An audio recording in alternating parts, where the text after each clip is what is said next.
made a brilliant and wonderful choice. On this page, I want to introduce you to the beautiful city of Belmopan and the socio-economic plans that I have for its enhancement. We want to make Belmopan once again the shining city upon the hill. Thank you. I think they removed Liz as editor from the photo. Good night, Tata. Good night, my cheerleader. How are you doing? I'm okay. Trying to get there. So how are you? Well, another Thursday, doing wonderful. It was a very eventful weekend this past weekend, as you would have known. And I was I'm not looking forward to the same experience this weekend. I must tell you that. okay. And I was too far away, out and about. Good night, Belize and beyond. Welcome again to another in the series of Artisan Divas Town Hall Live. Good night. Tonight we start again with, as usual, our prayer. Father in heaven, we ask you to guide us, to help us as a country, as people.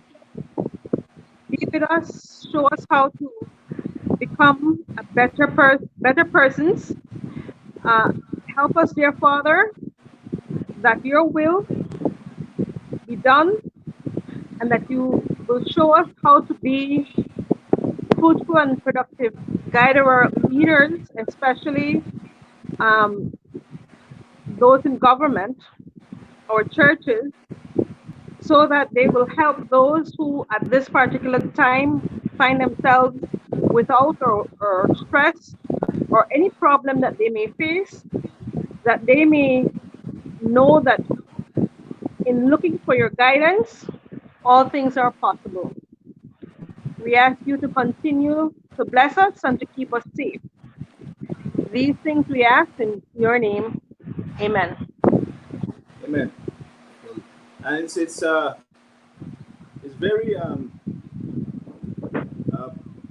good that you would say something like that in the prayer, because especially when praying for those who are stressed in this time. We have had a suicide recently, a young man who was evicted during this time, which should not have been done.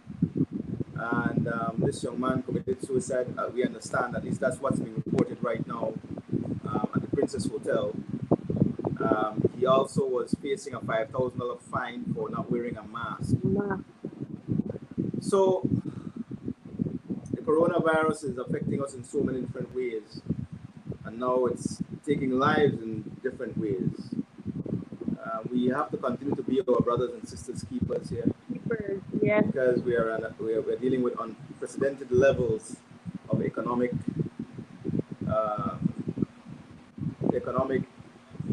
hardship, problems and stress. Right. Yeah. The words aren't coming as quickly and as easily as they once did. I think it may have been my my experience.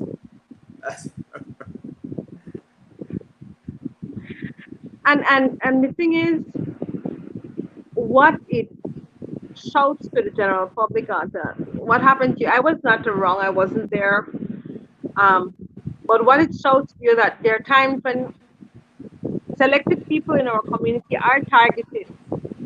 And I will say to you publicly, please continue to be very, very careful. You will be targeted for more reasons than one, and it's because you are speaking out. I will publicly apologize to you. I did not know what is happening. I was not linked to Facebook. I just did not do anything. It's just that sometimes you need to unwind by yourselves and stuff like that. But at the end of the day, hopefully, people will see the truth in what really happened. And it's hard because I'll be honest with you, even though you are a lawyer, I still find it so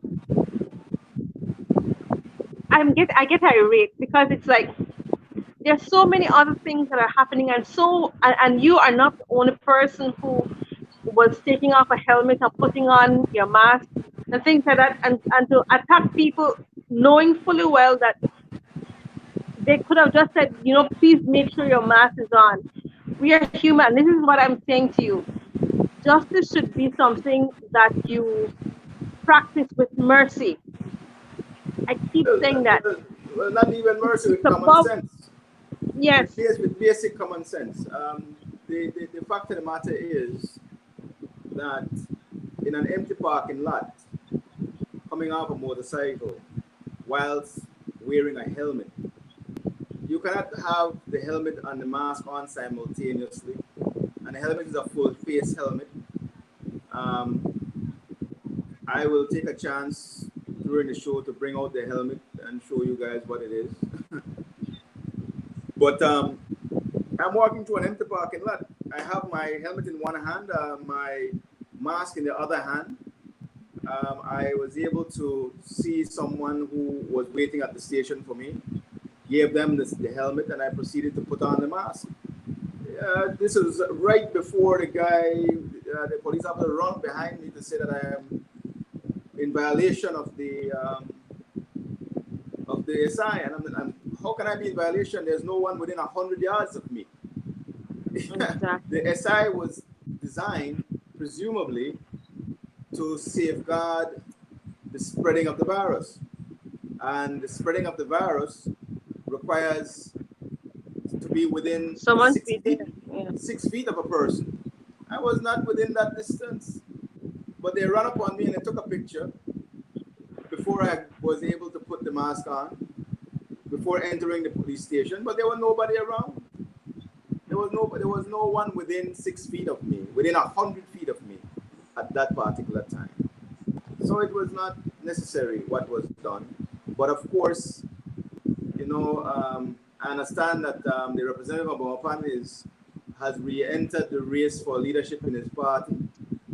And Okay. it seems to me that he still holds some sway over the upper brass of the police department. And Okay. these may be some of the things that I have to deal with going forward. But I will tell you, as much as I do not appreciate what has been done, it does not in any way diminish or put in me any kind of fear of these people. I just find it to be a Exactly. nuisance. You know? Exactly. And the fact of the matter is, though, while he may have his soldiers out, to be quite honest, over this period of time, he's nowhere to be found. You just don't have soldiers out and sending people around. People, if you are representing the people, your face should be there in good But times and in bad. not only that, Dennis, when you realize that he is trying so desperately to now latch on to what Big E did in 2010 and what Nigel Petio did over the weekend, trying to say now, after 12 years in government, that agrarian reform is necessary and that people should be given access to land in a more just manner, and that there should be land to the tiller, because in Taiwan 60 years ago this was done, and look how far Taiwan has come as a result. Man, listen, daily dollar shot. You understand? Daily Exactly. dollar shot. And we all know that he's not real. You see, he's not real. But we don't want to get into any pettiness because that's not the reason for this show. Our show Of course not. is dedicated to engage the people of Belmopan and the wider Facebook Community. community and the YouTube viewers as well, uh, in a great conversation for development. I'm hoping momentarily to have Nigel Petio join us. Okay. He being the focal point of the movement towards making available land to the landless in Belize. We know the horror stories of our people applying time and time again at the lands department, hoping and praying that they would be able to get a piece of land only to be turned around time and time again. This is something that has been happening for decades, for as long as we've been independent. And Mm-hmm. it has only been as a result of the efforts of the Belize Grassroots Youth Empowerment Association in the past that we were able to get persons to bypass the bureaucracy and have land be given to those first time landowners for them to be able to develop on their own behalf and the behalf of their families. Exactly. So, I want to take a moment and welcome some of the people that is online with us tonight. You have Nancy De Paz is saying, blessed night, Arthur Saldiva. good night, Mr. Nancy. Mr. Castillo is saying good evening. Good evening, Raul. Sheila Gabs is saying good evening. And Good Hannah evening, Williams is the same. And Earl C. Ferguson, good evening, Arthur. You have some of your regulars checking in. Welcome back, guys. And Thank everybody's, you. Thanks for joining everybody's us. blessing, sharing your good thoughts and blessing you. I welcome you to share the video, share with your friends. Let's get others on board this great conversation. John Marsden said, hello, my friend. Move forward. And they're just rolling in. Good night, Farah. Uh, Yes. So we have seen again what I believe most people want. They want the opportunity for independence and the independence that comes with land ownership. Man, there were more than 2,000 persons out there. More than 2,000 persons out there. It was a sight to see. But I'm telling you that whoever forms the next government cannot continue the way things have been.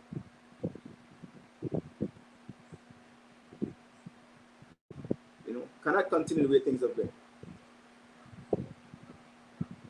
You have Cerritos, California chiming in, and Gordon Young, evening, Mr. Saldiva, and Mr. Jex.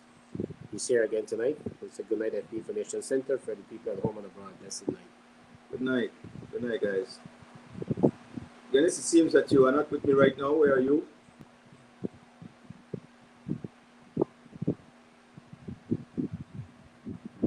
hi. No, I was here. It just that the mic was muted. The bottom line, however, Arthur, is that as much as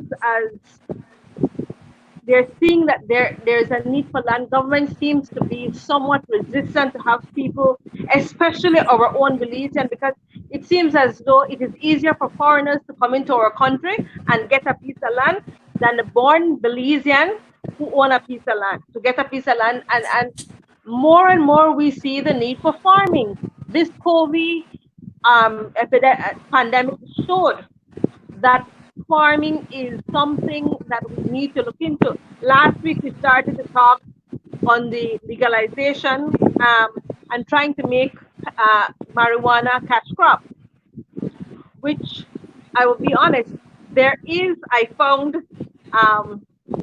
on CNN where the treatment of marijuana with a young child who had cancer and had other ailments, who could not get any medication to work except for this except for the cannabis. So there is some type of testing being done.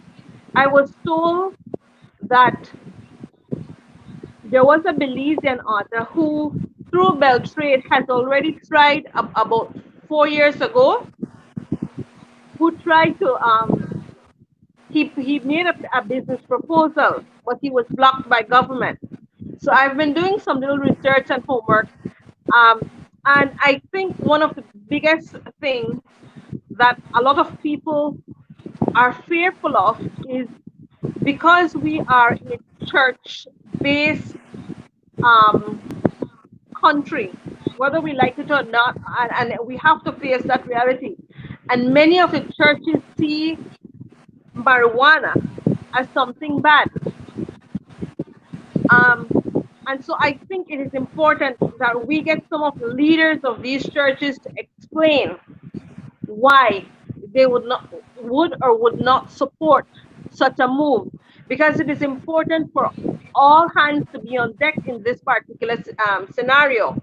Um, I can see, and I did research about how many states in the of the 50 states of the United States. I think more and more they are legalizing the use of marijuana for Yes. medicinal purpose and for recreational purpose.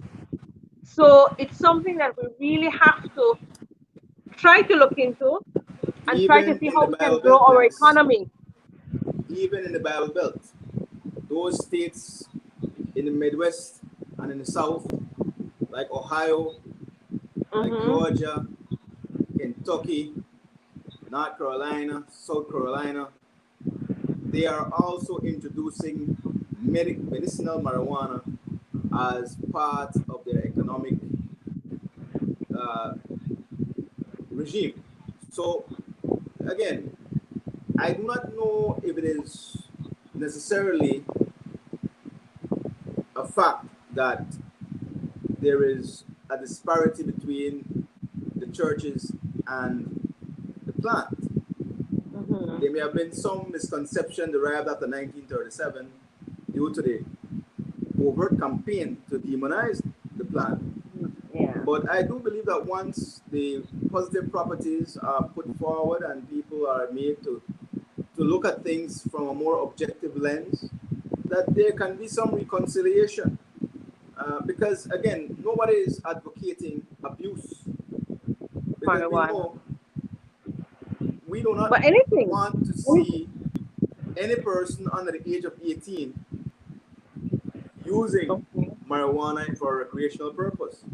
But there are instances where children as young as 1 year, 2 years old, three Yes. years old, 4 years old, For like for medical example, the purposes. case of the young lady Fiji, who had epilepsy and was suffering from seizures every hour to the point where she couldn't even talk at the age of 6.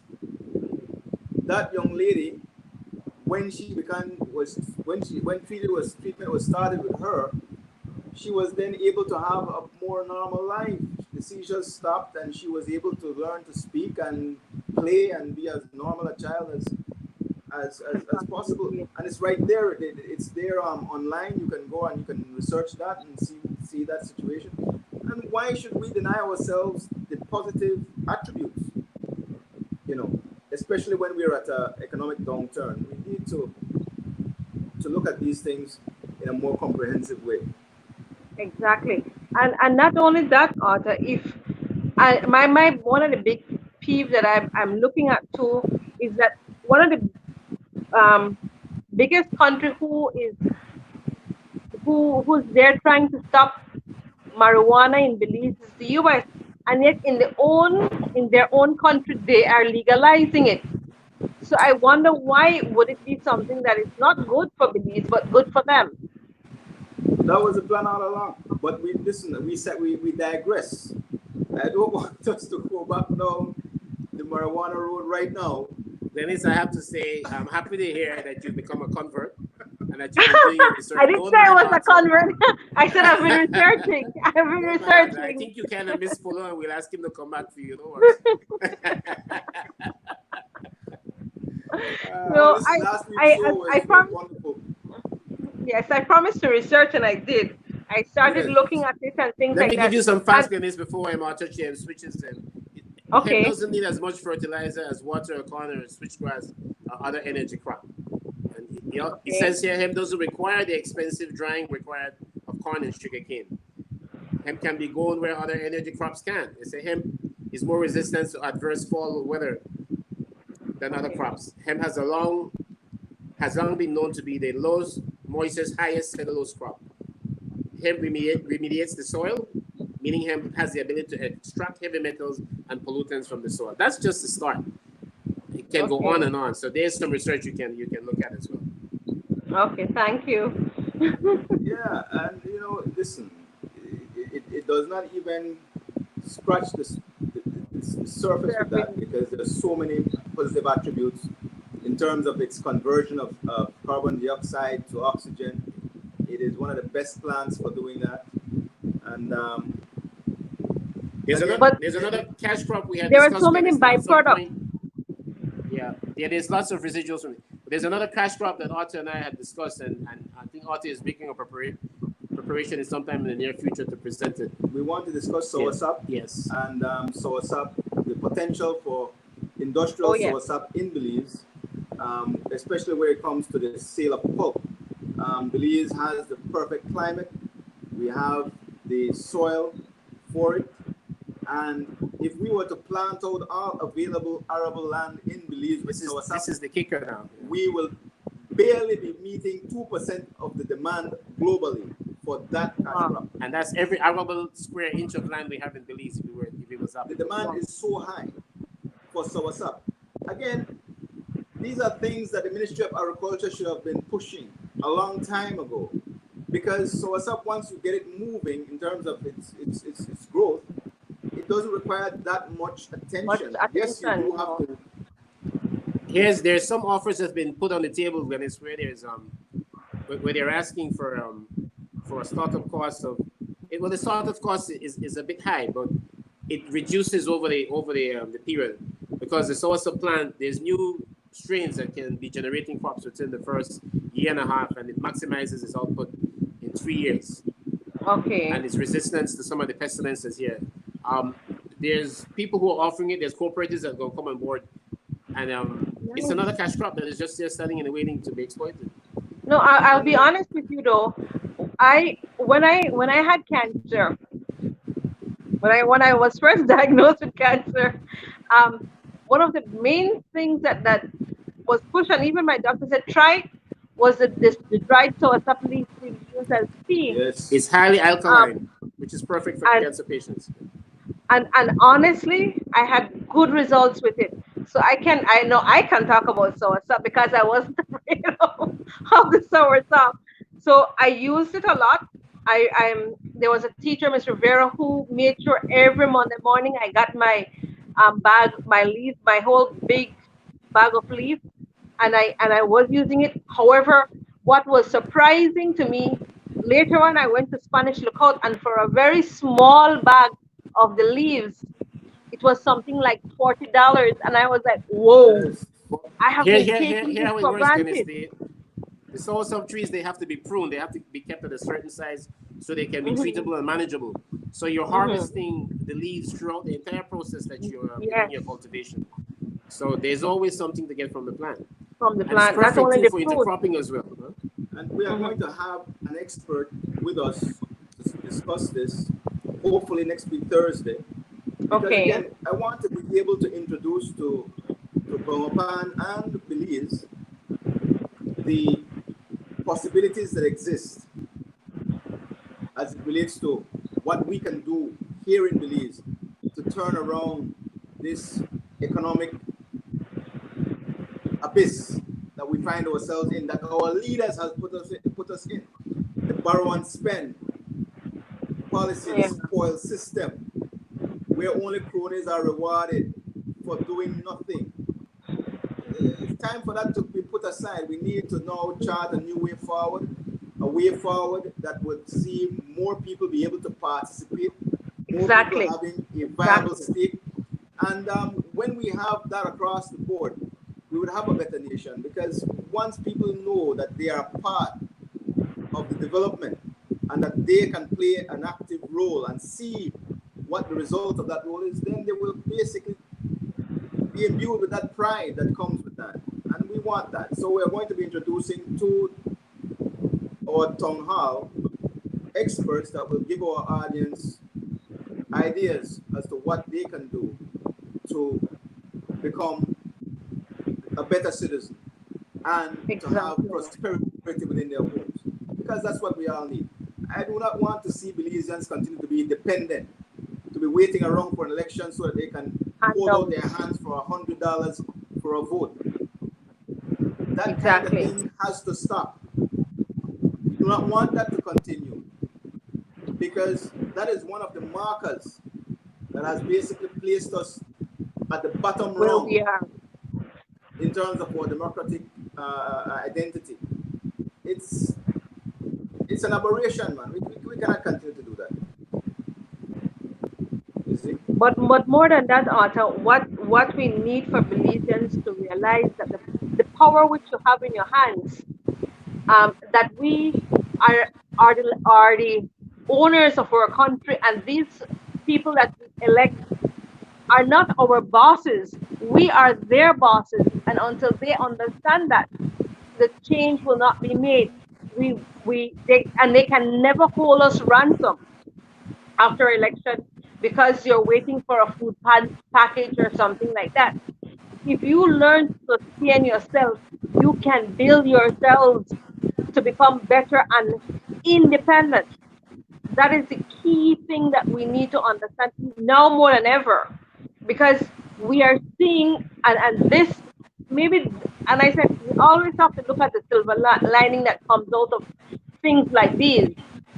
We see where people for months have left unattended, even though they were promised certain things, and the little that they're given when others are given so much more, Right?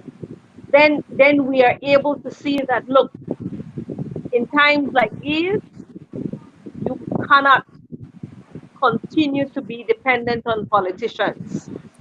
You must Guys, learn to we have some stand for comments if you yourself. allow me some time. So, Sales Sure, Builder Ramani says, looking great, Glennis. And thanks. Jack says, what's the difference between senna and marijuana? Both are natural plants. Drug is cocaine and many other drugs that is mixed. People should not have a problem to use marijuana like senna. Sheila Gam said, I have soursop, mango, coconut, lemon, sage, aloe vera in my yard. My next door neighbor have banana tree that hung over my yard. Good for you, Sheila. Yay. and that's in Belize City, by the way. That's in Belize Okay. City. Good for you.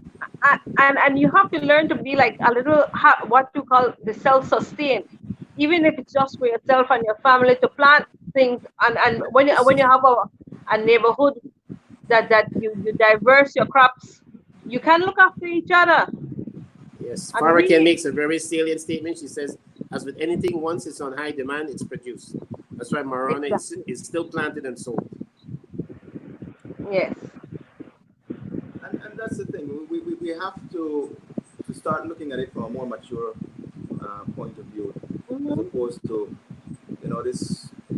this fear that has basically been associated with it for so long. True, true. And I am one of those, as I had admitted, very fearful of trying certain things. But and as I've said, but I will say this too: any drug, be it legal or illegal, once abused, is harmful to you. Right. So, I mean, we had the oxycodone and oxycodone, opiate mhm, drugs that were basically being prescribed for persons with depression. And we saw where that led to an epidemic yeah. among the Caucasian population of the United States in particular. Hmm. Now, listen, all the studies that have been, in fact, one of the studies that I saw says that for a person to overdose on marijuana, they would have to smoke 1,500 pounds in 15 minutes. Wow. I don't know anybody who can smoke 1,500 pounds in 15 minutes. So it's almost impossible to do. Possible. Yeah. So again, and I'm not trying to make light of anything, because certainly I'm not promoting anybody smoking it. I'm promoting the medicinal Purpose. application of the plant, because there are so many things that we know that it can deal with, and so many things that are yet to be discovered. But if we do not do the research, we'll never know. It's not about doing the research, it's about being able to have the conversation. Right, It's precisely. being able to have the No, information of but the people. Right but information. Arthur, I have a friend who is a real churchgoer, who explained to me she has cancer, and she says when she has her pain, the only thing that helps her is the marijuana leaf soaked in the alcohol, and she swears that it takes away her pain, especially joint pains. So, That because it's that's as a her topical solution, Glennis. But for marijuana, it's one of the best pain meds that there's out there because it attaches really well as a to our pain receptors, and that's what makes okay, it such a great thing to use rather than using opiates, which is lots of people have pain medication addiction, and that's one of the issues that you okay. hear mostly. If you listen, if you have a chance, Google what Dr. Sanjay said about marijuana treating patients. He said for many No, years he was on I the wrong saw side of that. the argument. I Yeah, saw that. that's very what that's a transformative Yes, documentary. If you get a chance, I look at saw it. that. Sanjay Yeah, Gupta. And I definitely recommend it. yes, Dr. I saw Sanjay that Gupta. one. I saw that one, and it's something Yeah, maybe Arthur you can post later on your page, so people can have an access to it. It is very very sure, informative. sure. It is. I saw Steve it. Willis says, Steve Willis says, I have over 60 types of medicinal plants growing. I have to make sure I say that very clearly, Steve. Medicinal plants growing. Um, Michael Tremina says there's lots of positivity about the health benefits of marijuana. There's also negative effects on people, especially the young, because I used to smoke weed, and all of me and my friends did. What he says all of me and my friends did back then was laser up herself, listening to music and hanging out all day high. This is something I would not want for my son or child doing, but I understand where you're coming from, Mr. Salvi. Okay. I don't think anybody's recommending that your child go out and smoke marijuana. That's certainly not our advocacy here. I We're don't looking think so. from the financial aspect of it, and it's something that an adult can have at their disposal rather than just other pharmaceuticals that are synthetic of origin. One of the things that we know of Belize in terms of the diseases affecting Belizeans, we have hypertension, diabetes being highly prevalent, cancer being prevalent, and these diseases carry with them the need for pain management, aggressive pain management because of what they do. Now, the drug that is being prescribed in the hospital, for the most part, is morphine when people reach an advanced stage of any of Yes, those yes. diseases. And the fact of the matter is that morphine basically diminishes the function of the organs every time it is used. Now, Okay. if you can find an alternative to morphine that does not have those side effects, then one would be hard pressed to not want to give that alternative to the Belizean people because it will help not only for them to have a better quality of life while being treated, but it will also allow for them to prolong their lives. And that is what I believe should be the function of the healthcare system to ensure that there is a higher quality of life while convalescing and to ensure that where possible you can help to extend or prolong life, you know. Sheila Gab said, who's the guy that's talking on screen? Smile. Lisa Saldiva Urban, good night watching from New Zealand. Ariel Lightfoot said, and, and this is coming from you, Aria, 2 Guatemalan diplomats were allowed to come into Belize today without being swabbed at the discretion of the Ministry of Health. I'm going to ask Arthur kindly not to comment on that because he's had issues with that. So, Arthur, I'm going to ask you to pass. And, Aria, yeah, we're listening. they'll be coming at my door again. John Morrison says, too many promises for over 30 years. The politician makes promises only to be elected. When will the Belizean people stand together and fight? True. We're starting now, John. We're starting now. Look at what happened over this weekend. Aria said that it was on Channel 7, so she's... All right, good. Well, if it's on Channel 7, I can speak to it. Yeah, Jews get a pass. Yeah. Right. Always. Oh, listen, I didn't see the news tonight.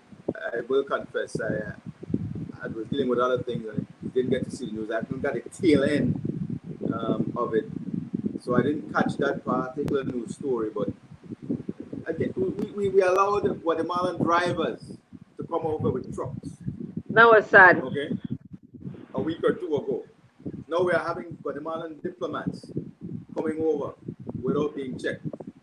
I mean, could somebody please tell me whether or not the ICJ has already ruled.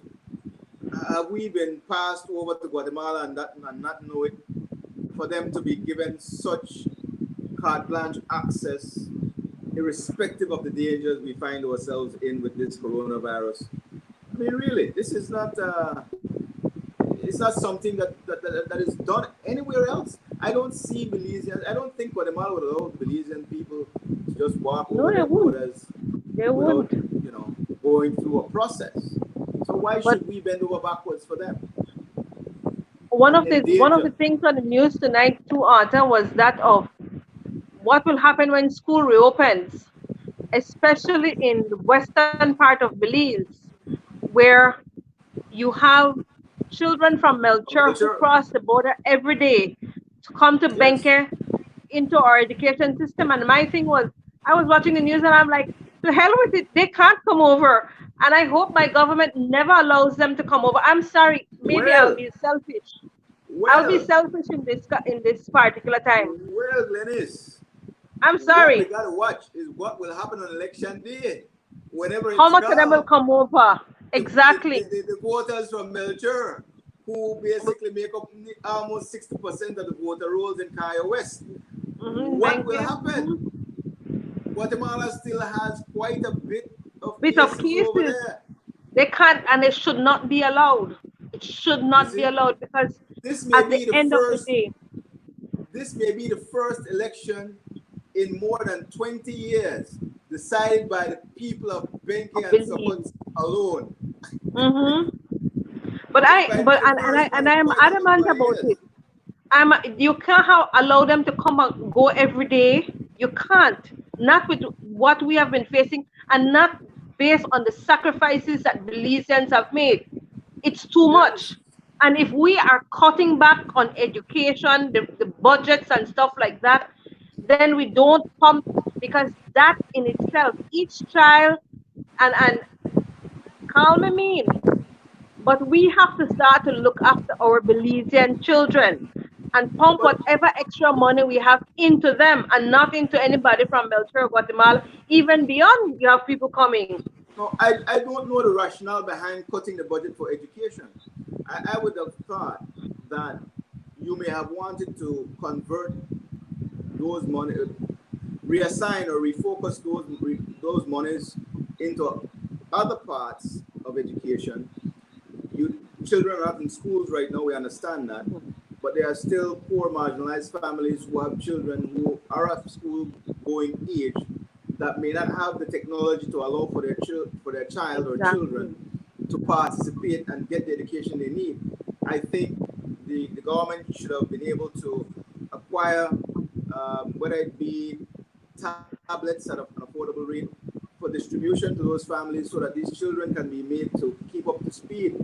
Because again, if we allow our children to fall behind in this period, Exactly. it's going to impact us generations to come. So I don't see the prudence in cutting the education budget. You see, there are other areas that you could have cut before touching education. Education. Well, You see, the thing is, like for example, Glennis, we still see that there are roadworks being done, right? Caracol Road is still being built. The the so-called coastal road, because that's not a coastal, the Manatee Road is still being done. yes, That's a lot of those money things could have that been could cut. have been Mhm. channeled elsewhere at Use, this time. yeah, Those sweetheart deals and contracts should have been put on infrastructure, pause yeah, before even asking for public servants to defer their increments. You should have basically take There's repurposed those contracts and do something else with that money. exactly. something that's coming on the horizon that Belizeans going to have to address soon, and it's the repatriation of Belizeans abroad. Some of Yes, them are coming from some of the most high volume and extreme situations from the cruise ships. And we love our Belizeans. We wish them well. Everybody wants to be with their family and we want to welcome them home. But what, in your opinion, is the safest way to have that done? The safest way to do it is to basically earmark areas for quarantine. You have to have a quarantine center in each district. wherever these persons are going to return to. Have them come, be placed in quarantine for the period they need to be placed so that we can appreciate that they are healthy once they have done that exercise. Once that is Exactly. done, I don't see a problem with all people going back to their families. But simply set up the quarantine centers, which would have been the first thing to have been done Yeah. at the onset of this pandemic. Now, I understand that there are some quarantine centers operating. Hotels have been commissioned for the purpose. Let's do these things, man. I mean, I don't see a But look problem. what I the people don't. escape with BDF guarding them too. I think It's ridiculous. there was some complicity with that, man. Yeah. I don't believe that was an escape. They were assisted. They were escape. Listen to me, really and truly. I mean, it doesn't make sense, Dennis. I know. It's a quarantine center, Center. right? It means that you have doors to enter and doors to exit. How hard would it be to man those doors? Oh man, that's On the Valley of Peace Road, just on the outskirts of Belmopan, there's a huge compound that was acquired and developed by one of the oil companies that is just sitting there with huge dome styles, massive compound that the government could have leased or rented for a short period of time, and it would have handled every quarantine need here that was in the entire country, and it's just sitting there empty.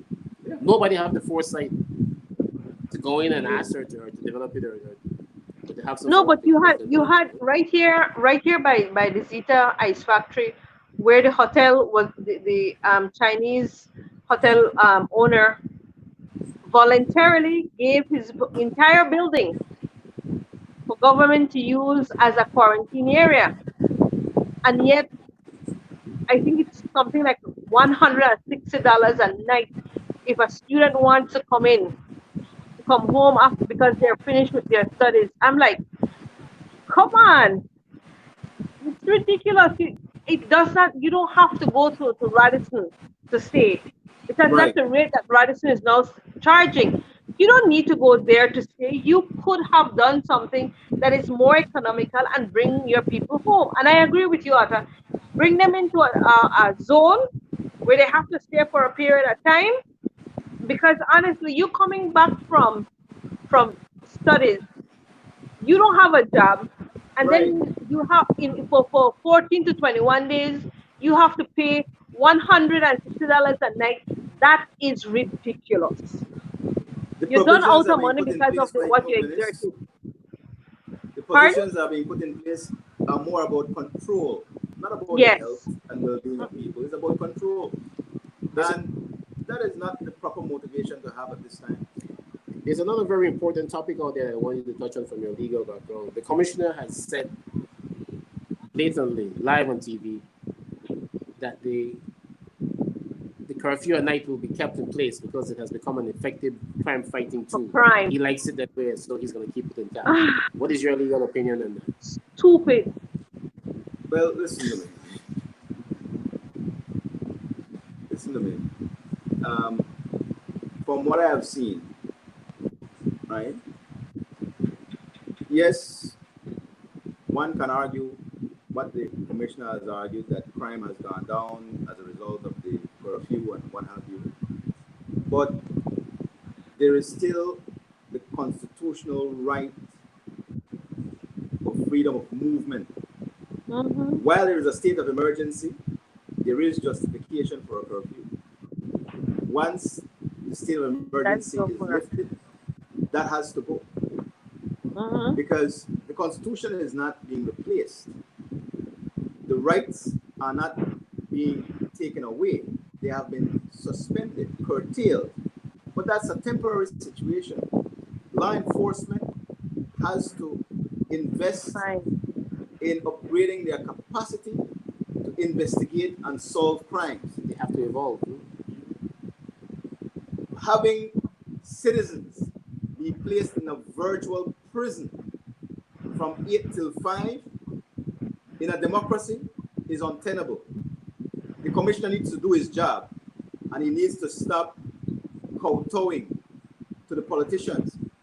The politicians are not his bosses, the people are his bosses. The electorate is his bosses.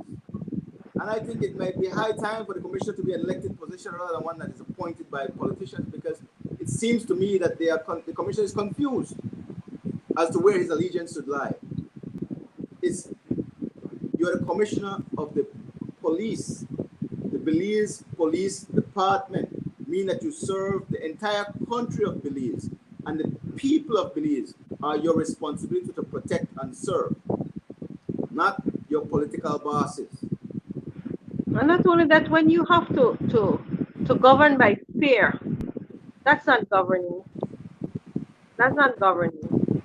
And to have people on lockdown because it's the easiest thing for you to do. The thing is, I do believe that our police force needs to have And better it should training. not. So by his assertion, he would be saying that the coronavirus is more active during the at night and not so during the day, because the curfew is only at night. At night. And to be honest, you have people using the bush area and stuff at night, passing long after curfew. So people are finding ways now to get But around. I find it be shocking that he would make this kind of assertion, because Yeah, I remember him saying once on national TV that every time a person fires a gun, every time a gunshot goes off anywhere in Belize, he knows who does it. So if you have all that intel, why would you need a curfew? You have the intel, Mr. Commissioner. You see? Rennie Pugmar says, Mr. Gamis, please explain what you did with the source of leaves. Thank you. Sheila Gab says they levy, and Steve Willis says again, spot on Otter, there is absolutely no justification to let innocent and civilians curfew. Yes, Glennis, it's important. Please explain what the source of leaves are for. okay. What I did, because of the I dry the leaves. I just I crumble them, and like for every morning I would take 7 leaves, crumble it, boil it, and throughout the day without adding anything, because I'm a diabetic, I did not add any kind of sweeteners, and I drink it like a tea. All right. Right. And that's the way I used it. But Gamis, I please allow know. me to explain the way it should properly be used. The Okay. source of leaf, the energy of the leaves is in the young shoots.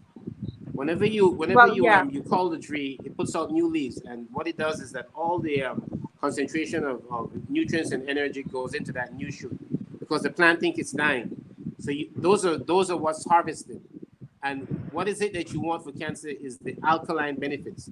So by boiling it, you actually kill the alkaline benefits. You're supposed to pick the leaves, Okay. put them in an area where they can be cured, not dried, but cured, which means that you remove the chlorophyll from the leaf, and then you steep it in warm water, and you sip it as a tea. That's the proper way it should be used. All right. Well, that's what I did. I usually use it in a big brown, even with my oreganos and different things. I put it in a brown paper bag, a big brown paper bag. That's why, well, I call it drying. That's how I dry it. Reduce chlorophyll, whatever. That's how I dry my leaves. I don't put it out in the sun. We're dealing with a botanist and a man who has Yes. wide experience in dealing with plants here. So understand, I stay in my lane. I am No, but learning. that's what I did, and I have had good results. Um, Using it, or sometimes what I did was just to soak it overnight. When I have the time, um, do that with, and I use, to be quite honest, a lot of cucumber. Just cutting the cucumber and drinking the water. That and the chocho. Anything green, Gamis. But there is, in terms of the soursop again, there is a drug that's called guaiacil, which was developed from the soursop, and it is the #1 cancer fighting drug in the world. It is 50,000 Okay, times more I didn't know that. potent for killing cancer cells than chemotherapy. The thing about it is it cannot be produced synthetically. This is the reason why the demand for soursop has gone Okay. through the roof, because scientists cannot replicate this in any lab. You see, you got to remember, there was a time when Belize was one of the foremost producers That's, of yeah. chicle, right? But when Wrigley's found out that they could make chicle synthetically, Yeah. the chicle industry died in Belize. You see, Mm-hmm. but we have so many things in this country, so many plants and resources that are beneficial to mankind on a whole. And a lot of That people are coming all into that it Belize takes is a and bit of studying it. leadership and some interest for Yeah. us to be able to monetize these things and be able to turn our economy from this economy that is basically like walking on eggshells to one that is more robust, sturdy, and long-lasting. But For the Arthur, benefits of the people of one of Belize. the things um I am concerned about is that many times we find that people from universities abroad are the ones coming in, studying these plants, finding how to use them, and leaving with it Good night, as Anigi. their as their own drugs.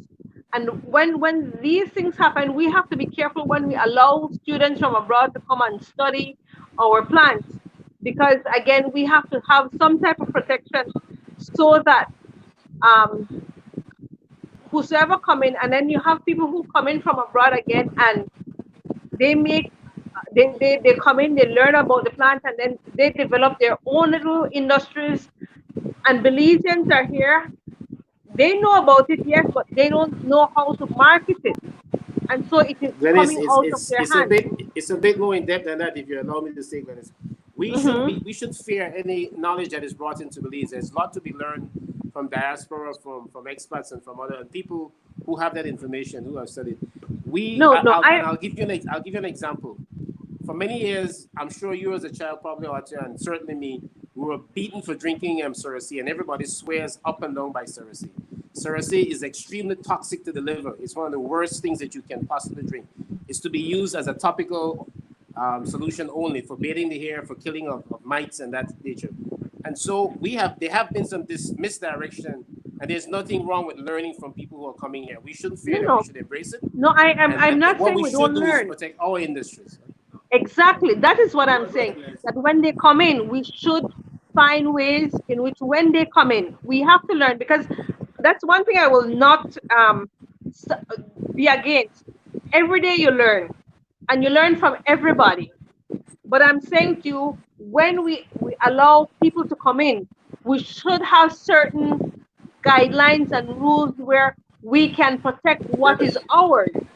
Whenever we all right, have to start looking let at me the tell bigger you picture.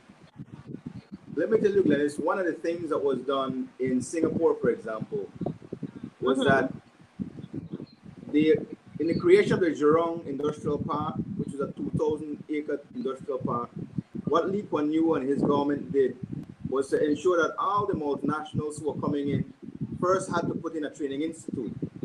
The training Yes. institute was to train Singaporeans, right, who did Hmm. not have the skill or the know-how that these Hmm. industrialists were bringing in. So when industrialists came, they had to train those people. The institute had to come before the factory. So by the time the factory was Exactly. completed, the People Singaporeans were know able to then benefit. populate and work Hmm. in those factories. This is what has Exactly. to be done for us in Belize.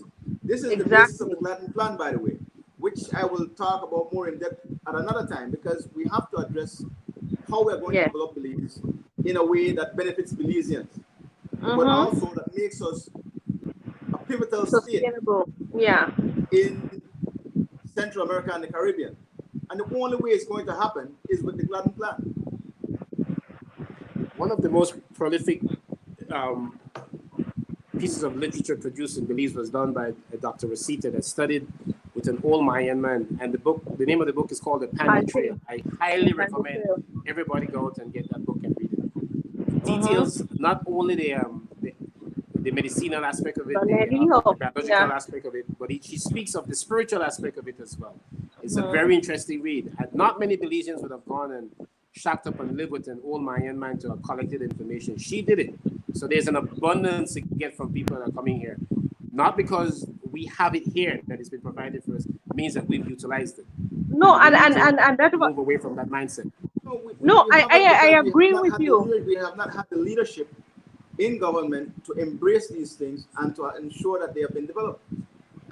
We had Mr. Panty for decades.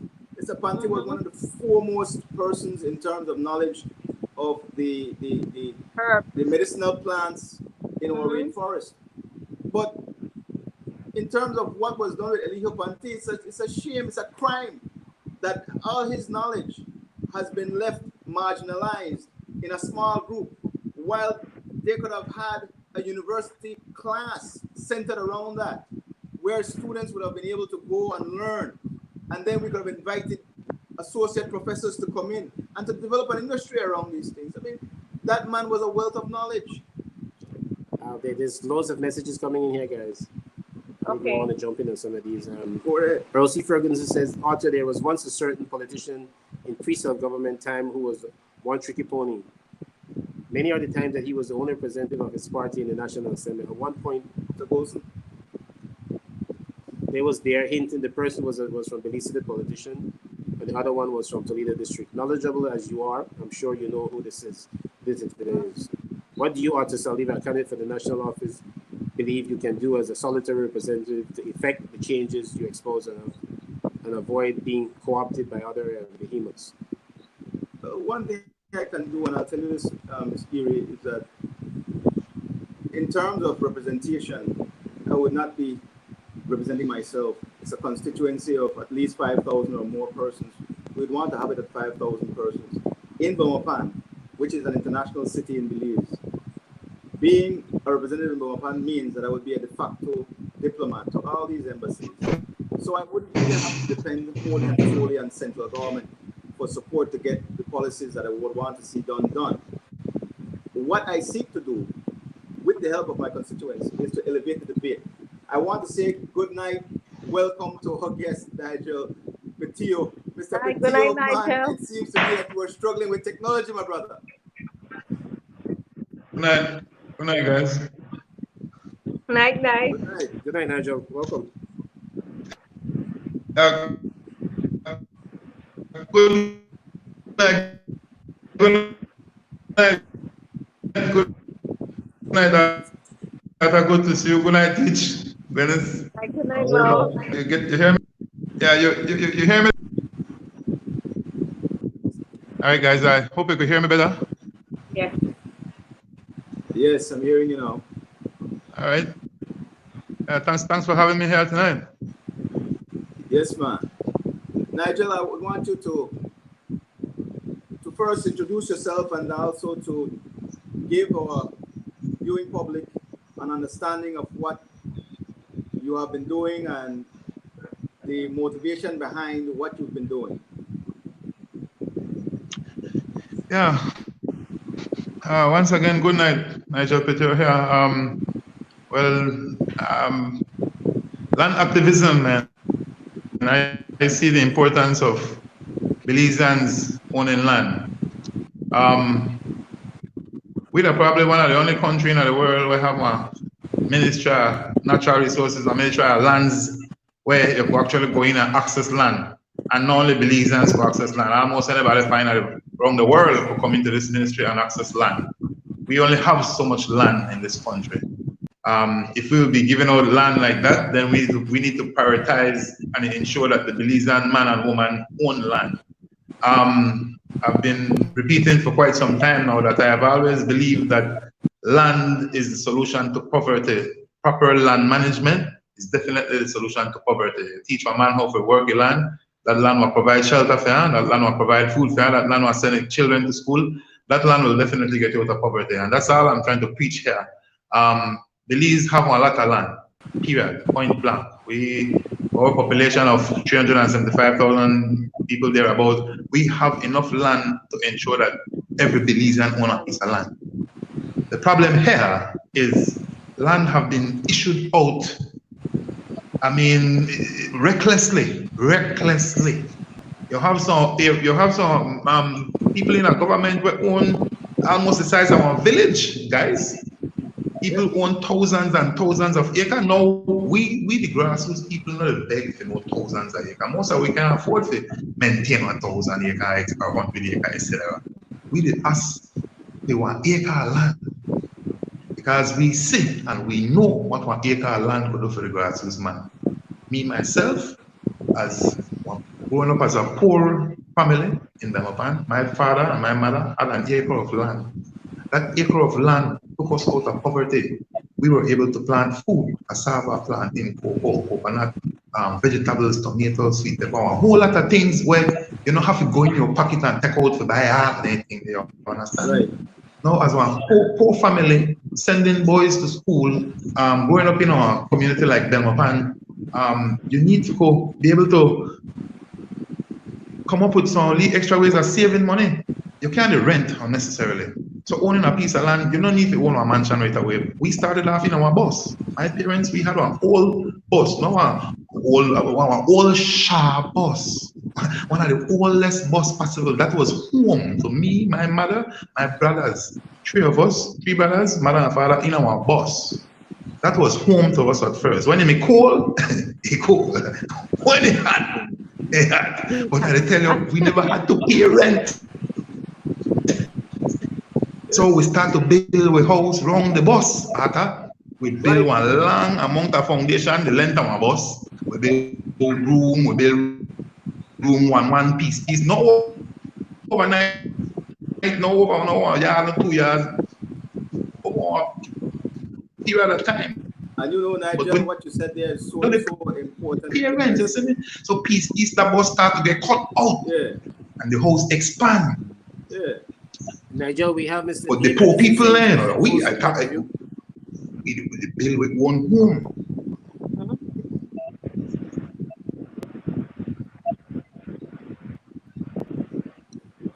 Hello, Nigel, can you hear us? It seems to me you're having a little problem. Mr. Dave Henderson says he is 100% in support. I think one of the important things that you touched on is the perseverance, resilience. Yeah. So your family, your father and your mother. It's one of the things that I have seen with. I didn't hear you good just now. Can you repeat that? Hello.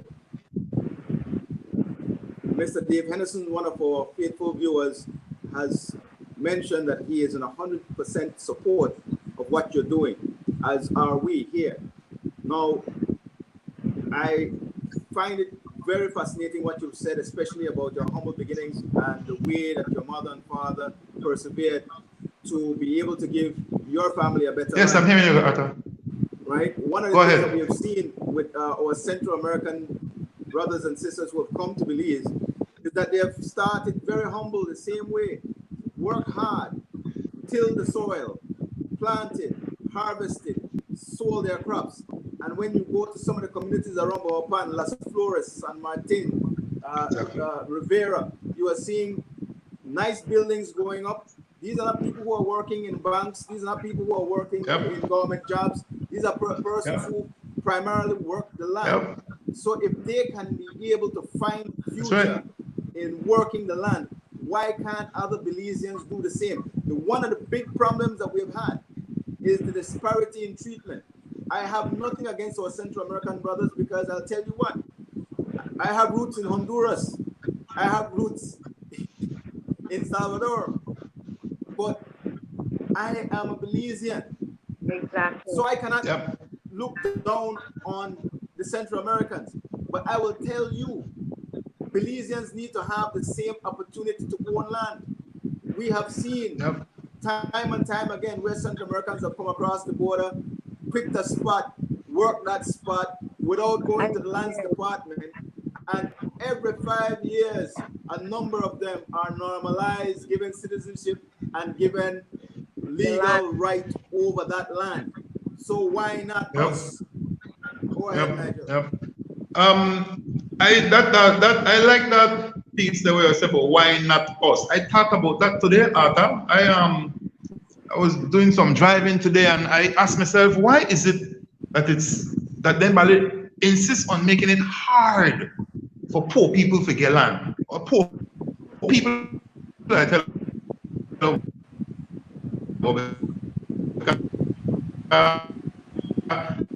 I tell you, companies come in this country and they access thousands of acres of land.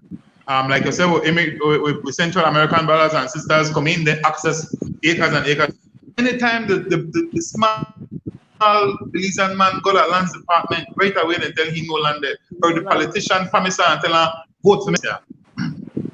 If you allow the small Belizean man to own a piece of land, you to make that man independent, you to make him strong, you to make him, you to give him one sense of authority that he could talk back to you, Mr. Politician, to anybody who he find offensive or in some way start to disrespect him. He then becomes a full man or a full woman. Exactly. To own one piece of land, one piece of earth. That land could make, I tell you, Mr. Politician, listen to me. I don't need you for conquer. I don't need to vote for you. I don't need to independent. That promise of giving you a piece of land will always have you behind that politician. So the red and the blue have been playing this back and forth, Aka. But if you check with them, for their family members and all of them, they're small man, they have to rent and have to buy food and they work hard, they're dependent, you account to the pantry, you account for the $50. Right. You understand me? So that's my thing, that my answer to that. I think the reason why they don't want the small business.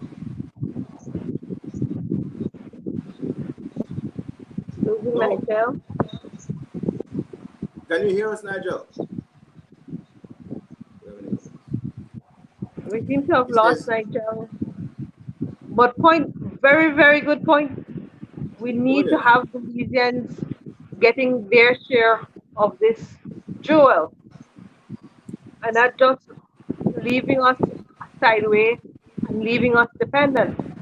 That's true. And you have on the Delta bladder that says there are many places that are placed in reserve that are used for people that come in and study our medicinal plants, and there are quite about it, where we Belizeans cannot go. Just what you were saying, Glennis. Mm-hmm. You have Rosie Ferguson that says, good idea, Arthur. However, I think you will be eaten up. You appear to have cultivated quite a following. You should exploit this to the fullest. You should exploit this to the fullest. Where is your cadre? Even Jesus, when he realized he was... he says, even Jesus, when he realized he was about to begin his missionary work, was about selecting those individuals whom he intended to teach and send out to carry out the message of good news, gospel. Out of that came his rock, Peter. This is a very, very important point, and it's something that I've been discussing this entire week with Arthur. And it's something that is also applicable to Mr. Nigel's plight. When he was isolated, they were able to go and use mass and to intimidate and to arrest. We have to embrace and do a quick study of the Gandhian and the Martin Lutheran type of passive resistance and start making application of those things. You need to create a network of people. You need to have a grassroots application here. It has to be every blade of grass that is involved in this agrarian uprising. It can't be just charismatic individuals. We have to turn these things into a movement. Or if not, they will just silence those who speak on our behalf. And so that's a very, very, very important, I think the most important point that has been made tonight, in my humble opinion. Yes, it is a very important point, and I certainly look forward to having a discussion with Ms. Ferguson at her earliest convenience to see how we can get together and chart a way forward, because I don't want to be beaten up. I want to see development for Belize. I've been fighting for it for many years. The Gladden Plan has been on the scene for more than 15 years now, if not more.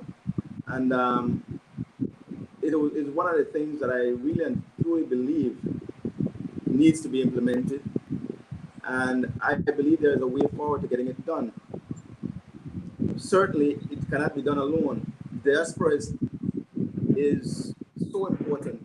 I read today an article that was written by Mr. Derek Aikman outlining the plight of Belizeans in the diaspora, how they have been put down to feel as if by virtue of them leaving Belize to go to the United States, that they are somehow less Belizean citizens than those that have never left Belize.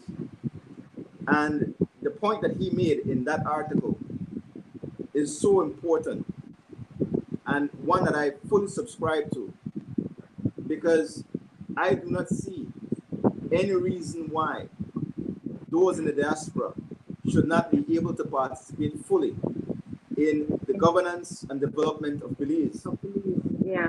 We are Belizeans no matter where we are. We are still tied to this country by our birthright and the constitution that governs us.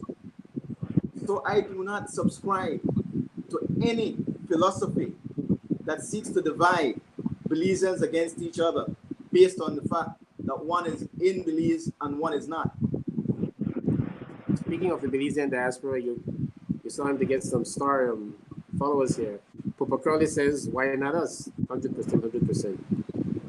Like it or not, Lion says, it takes one to know one, and I know that real honest poor people who want the land was not out there on that beautiful day because they did not even have the money to take the bus to be there. Good night, Papa Crowley. Thanks for the comment. And you might want to comment on Man, Papa Curly has been one of the Belizean artists that I've followed from way back when. Certainly, I love to have him on the show. Good night, Papa Curly. I know when he's in Danbriga, once or twice I've caught glimpses of him. I've never met him in person, and I would love to meet him. Crack is a Killer was a big hit, and there were other songs that he also wrote. And he's one of our shining stars, along with LJ Royale out there in the diaspora. We have Nigel So back. welcome back, Nigel. Nigel, I wanted you to basically just give the audience an appreciation of what took place on Sunday and this most recent development with the former governor of the central bank and what he had to say on national news a couple nights ago. I'm having problems hearing you, Arthur. Let me repeat. Can you hear me now? Yeah, can you can you hear me now? Yeah, can you ask the question again? Yes, I wanted you to outline for the audience what took place on Sunday and your take on the recent statement made by the former governor of the central bank, Izagiri. Yeah. By now you guys know that people in the Cotton Tree area have been farming in that land, that area, for over 20 years. There's evidence there, over 20 different farms that are back there. We have found a map, a plan from Lands Department where it shows about at least 2 parcels of land have already been issued out of that plot of land. I don't want to call no names here. The government referred to that land as Cotton Tree Agricultural Layout. Yet, not one resident from Cotton Tree owns a piece of land in that agricultural layout. Now, all of a sudden, we're hearing about a Mr. Isigere, who we have been made to understand now represents a company. I've been doing some research trying to find more information about that company. I've been trying to find the tax statement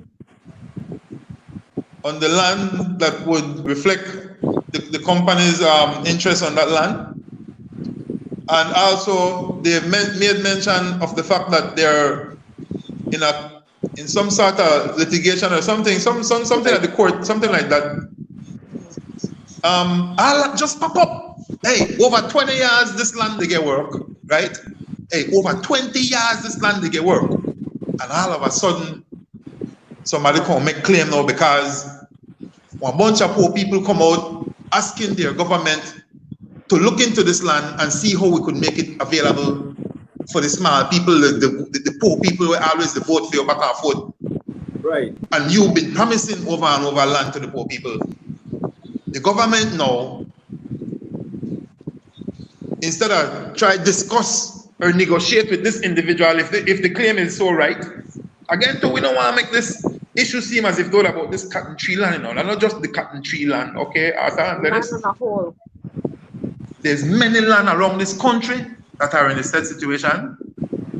What we are trying to say here, what we are trying to bring light here is to the fact that there are other ways of having lands made available. Stop telling me every time we go to the lands department that there is no land. No, Sunday, regardless of the curfew rules, this, that, we were made to understand. And I think the rules still say right now that you could go swim if you want. Hey, right now you could go swimming tomorrow in the day if you want, with no explanation. You just get up, get your water tube, put on your trousers, your beach suit, whatever, and you go to the beach, go swim. Make sure you don't have no bigger crowd than 10 together in our league group. But when you could socialize, put on a mask, and gather out at the beach. Now going to swim, this case, there poor people never want to go swim. We decided we left that for the elites who need to go swim.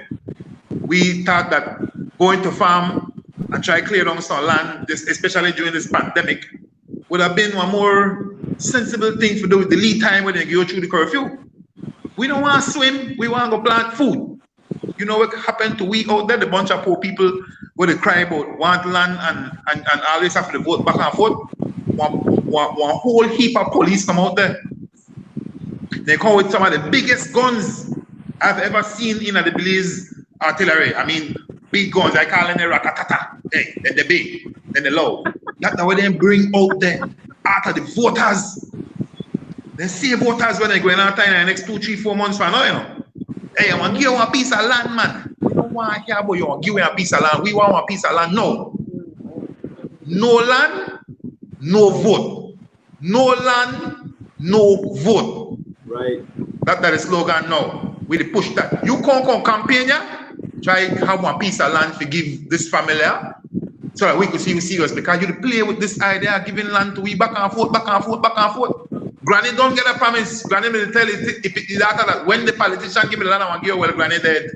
Data, they tell it, speak to the same promise now. The politician want give me man because he tell me man never get it, but I know he give me. Well, man all now give up and the picnic they look for vote for the same politician because I might have always voted for you and you make promises to one, but I feel like you want to give me the promise now. So, and that is taking place over and over.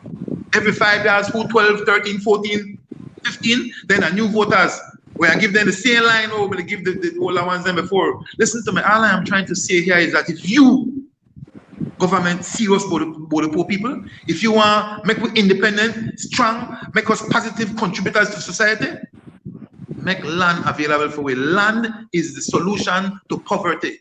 You give all of them ability you to a piece of land somewhere, put in a little infrastructure for them, give them a sense of pride, teach them about agriculture, make them put one seed in the soil and make them see where magic the soil have. They don't want to teach you anything there.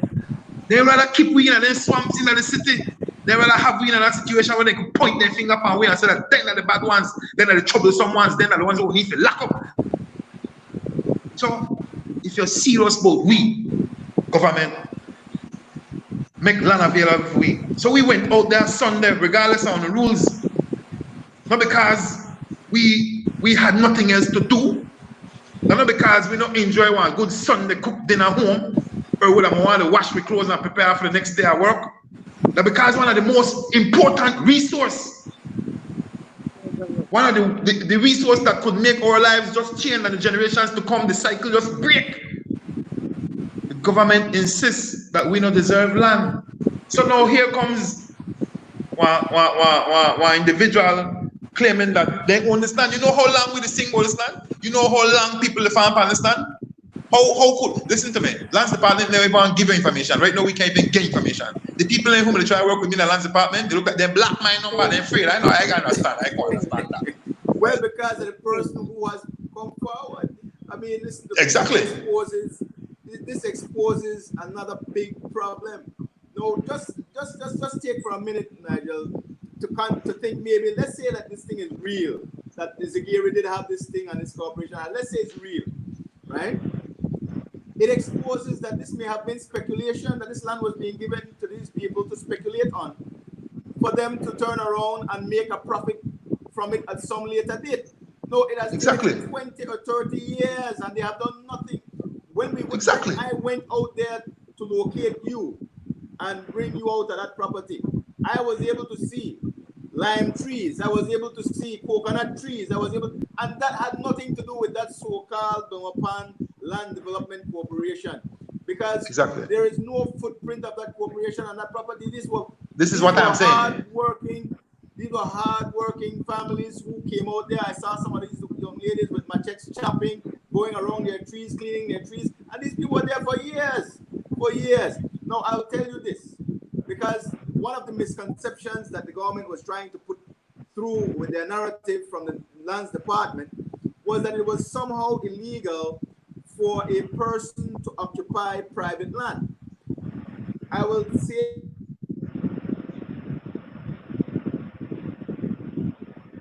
Okay, we lost you, Atta. Yeah. And this seems to be a problem that for some reason when we're trying to put across a message, the internet seems the way and they know that we're here. So for the Well, most part. yeah. What I think what Arthur was about to explain is that the government tried to scare us off and tell us that they could come and take us off private land. Well, let me tell you something, Glennis. If I go on your land and I work on your land and you don't tell me get off, the government, the police, nobody can tell me get off unless you tell them go move the man off of my land for me. You understand? Only the owner could come and tell we get off of the private land. Now, a lot of people that try to make this thing seem out of hand as though we just try to take after your back. Hello, Art. man, they got there? the internet over here. Let me alone. Let me alone the stuff. We're being monitored. We have to be. But I got an XT device. So this one, I don't think they could block this one.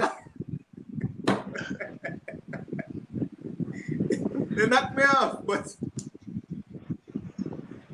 yeah, but it's important for people to know, right, that when it comes to government land, if you want a piece of land, more than likely when you go to government, if they don't tell you no, they will tell you go look for a piece of land. So it is up to you now to somehow find information that would lead you to a land that is available. Remind you, the government tend to make the information hard to find. They're not like they readily open a book and say, all right, this is the last piece of land we give out, this next one available, which should have been the system in place. You know, a transparent system where could show me what mapper believes that, all right, this piece give out, this piece available, etc., etc. They don't do that. They act as if though that place on a piece of real estate, but they could just play with how they want, like this country. That information is supposed to be our information. Again, I need to remind Belizeans that the Prime Minister, the Deputy Prime Minister, every other minister, all the oppositions where they wait for turn minister and government too, those guys aren't gods, you know. They're not there call the shots, you know. We need to know the role, people. We are the power, we are the people, we are the boss, you know. But we allow them, but if the boss we wrong, when it should be the other way. We are wrong. Hey, then if you come to we and ask we what on what we do, should we pave this road, or should we invest in agriculture, or should we you know, we allow them, but if it take hold of we resources and dictate to we. Right. The Belizean people need to understand the power what they have. Now, in this case, we understand what land could do for we. Even if it turn out that this individual, they own this land for you, what the government should have done now that's all right. If we can't get this land, make we see how we could make one piece of land available for now. Make we see. But no, Nigel, no.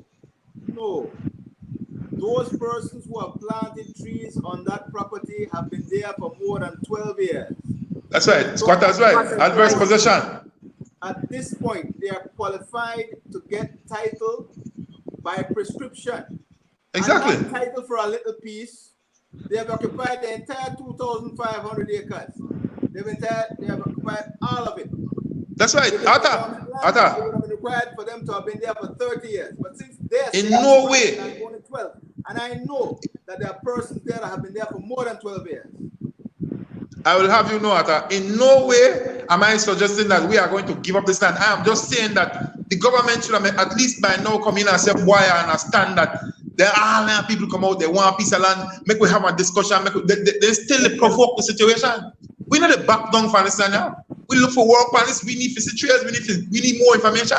We want to know why, like I've told you, over 20 years, old people have been working that land. Never yet have the owner come or the land department or anybody with no document or anything telling us that this stuff in the land get half of this land.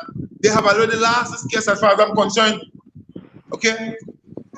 So we don't intend to walk off of this case and none at all like that.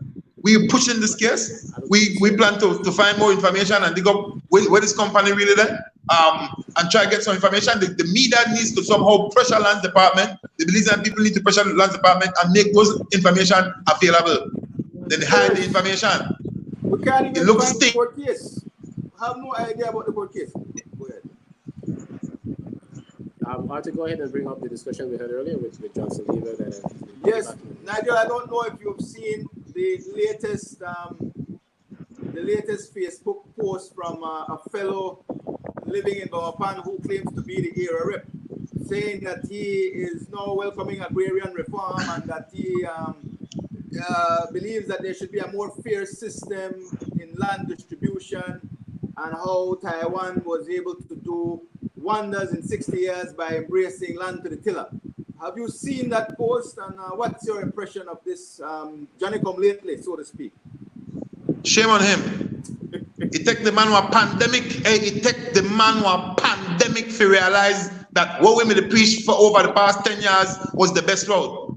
At Harmonyville, the plan was to push agriculture, push land ownership. You know, women try plant corn, and the government carry with a Supreme Court, the highest court in the land, the intentions of planting corn. Corn was a product that if you not chop the corn down, it drop down by itself, it just drop the ground. You know what the government's response to us was?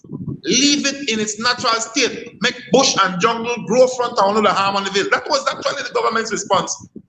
So it took a pandemic for the era rep to realize that, boy, this is the best road, boy, better we get land for the people and make them get into agriculture. My brother, reactive, not for be proactive. You know? Right, but they prosecute me for that, guys. I will beg to differ with you on a one small account. The pandemic has been here with us for months now. He never said anything. But when he saw those 2,000 plus Belizeans on Sunday, shake the man to his boots, you can core. Hey, right now, the man they try to get pound on bandwagon, but I think people see the truth. People see the truth. If you have been preach this long time, then we could have understand. But actually, what you have been doing is the opposite. You have been fighting it. He have been fighting down our works. He have been fighting down our vision, and now, poor Johnny come lately. He decide now that I can ride on this discussion where they happen, maybe and put me back in at the loop. No, bruh, you fail already. You don't fail away already.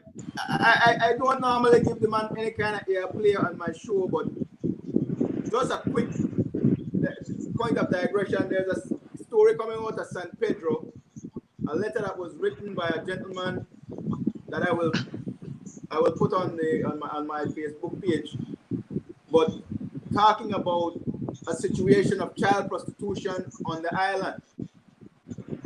I want Belizeans to remember, and I will also bring evidence of it, that Lev Derman was a known pedophile who associated with known pedophiles who came to Belize on a private jet, his private jet. Lev Derman has now been convicted. He is a criminal, officially a criminal. And Lev Derman was the #1 supporter and financier of the so-called era for Belmopan. Now, when Jacob Kingston was going back to the United States, leaving that private jet that Derman brought him on to Belize, it was found on his phone pictures of nude children from Belize. So there is some reconciliation to be done with what's taking place in San Pedro, and that letter that was written in San Pedro, and what has taken place with Lev Derman, Mr. Era Rep, and Mr. Mayor in Belmopan. Do we currently at this time know Has there been any movement on the investigation of Johnson Lever by the commissioner, or has that been shelved? I want to ask that question of the commissioner. What has been done in terms of the investigation of the criminal activities of the area rep for Belmopan?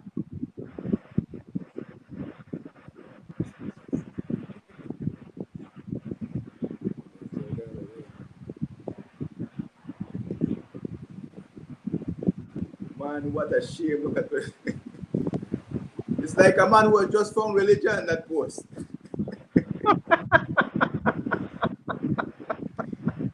Hurricane said these corrupted politicians want to keep people dependent, marginalized, and practically handicapped so they can abuse our people. So the volume of poverty is higher in this country, and it's time. It is. See, it says it's time for, and it goes on. It's okay. There it is. So the volume of property is higher in this country, and it's time for people to know that they have the power in their hands to change this government. Time for change, real change. Dependency keeps them in power, Renee Parkbar. Papa Curly promises that next time he's around, he'll touch bases with you. Thank you very much. And he said, lives are not games. Nancy the Paz says, don't give up the fight, Mr. Nigel Pets. Our Lightfoot says, again, an FBI agent was arrested just about 2 weeks ago as the investigation of West Durham widens. Wow. Wow. So hopefully we can get Nigel back on before we conclude this evening's show, because again, we're making a regular practice to go overtime. And I believe that the financial secretary has made it quite clear that overtime is to be discouraged. Overtime. Hi, Nigel. Welcome back again. No, Yeah. Nigel, I'll give you a chance to give your last words on this evening's show. You take it away and tell us exactly what you want the Belizean people to know going forward, how we can continue to support you and take this process to the next step. Well, before I say anything else, my brother Arthur, I want to say thank you. I know the first time you come, the first time you come to the aid of the grassroots people. And actually, when I was with Big in the same shop, when we were in the initial stages, you was one of the first person to come out and advise us in that legal battle. No, you have stood with us. You have proven yourself. I don't know how else to repair. And again, I don't like I need to mention this, but people need to know. I don't charge a cent. In fact, after spending one money, after I would have spent my fuel if you go carry me here or there. After I would have buy food when we left on a trip because I need to know. I don't got nothing to buy me. I broke, you know. People need to know because you see me on TV every time I got money. I ain't got no money. But my brother, thanks. Sincerely, I want to say thank you and please continue. And even have to ask you, please continue, because it's natural. Like you see that you have it in your heart, you have good towards people, and you want to see better for people. I am so sorry that you got caught up in all this when you're going to take me out of station. As far as I see that harassment, you can't consider your client or a liar. Client privilege should have been respected there. They see you up on a motorcycle, you took off your helmet, and at the same time try to put on your mask. Everybody, I think Belizeans understand exactly what's taking place here. So I am sorry that you were dragged into this house. I feel so bad that because I'm coming to my rescue, you end up in a situation. I feel like I live tougher than you, but a lot of people don't know your past too, you know. So, but thanks for standing with me, brother. But again, to the Belizean people, not only the grassroots people, the rich too, everybody. This, again, is not just about that cotton tree land, all right? They're not just about the cotton tree land. That's the one of the land right now where, in our situation, our feel could be made available for grassroots people. This is about the unfair land distribution process that's been taking place in our country for quite some time now. It has been creating such frustration that the grassroots people find it hard to survive on a daily basis. You have to try pay rent.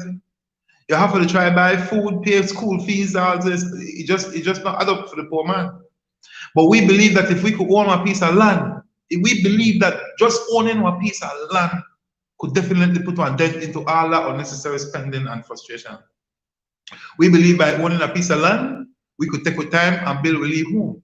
But whether it be out of leaf, paper, board, or cement, it's ours. It's not as if though we have to pay somebody for it. We want to be able to plant food, cassava, cocoa, yam, whatever it is, fruits, vegetables, etc. That there's a joy in that. Unfortunately, our generations and this generation today haven't really had the opportunity of planting food because most of them live in apartments, they live in somebody's home, they don't have access to land. It's a shame. It's a shame. Belize have the potential to be the breadbasket of the Caribbean. Belize could feed Jamaica, Cuba. Well, I mean Cuba very independent when it comes to agriculture, but there's a lot of these smaller islands in the Lesser Antilles, etc., that Belize could make money off of. You could teach and take your time and go into the schools and introduce farming all over. Teach Belizeans to understand that farming is not just for poor people. Farming is a way of life. Farming will feed you, you clothe you, you pay your bills.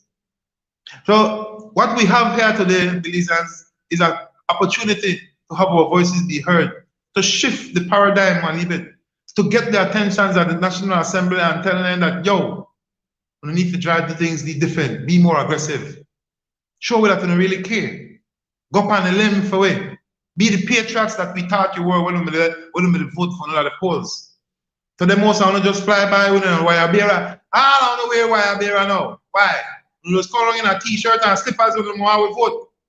No, no, where wire bearer, so you could shake hands with them big guys up there.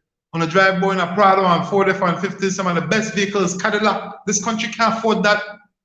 This country cannot afford that. Who wanna think of now?